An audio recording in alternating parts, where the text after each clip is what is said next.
પીવો ને તો જાઓ ખાનો. મારી દીકરીને આઈ દઉં તો છે ને દવા પીને મરી જાય.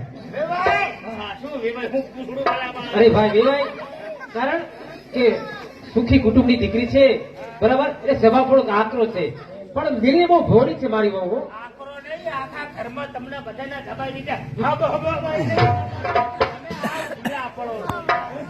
અરે વેવાય શાંત શાંત રાખો, શાંત રાખો. મારે કઈ દીકરી જેવી નથી. મારી દીકરી દઉં કુવામાં પડી જાય, અવાડામાં પડીને મરી જાય, કૂકું થઈને મરી જાય.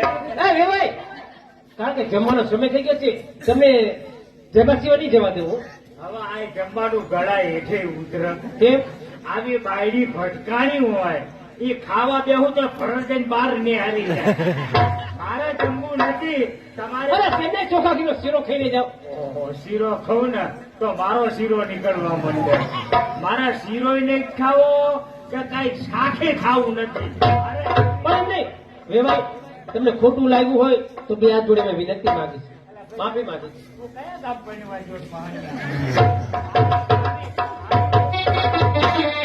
આવી બહુ ભટકાય કોકના દવા પીવાનો વારો આવે. વેવાય, તું સારું સહન કરે, હું તો દવા પી મરી જાઉં. જે મારા લમણે લખેલું છે ને એ ક્યાંથી ભૂસાવાનું છે.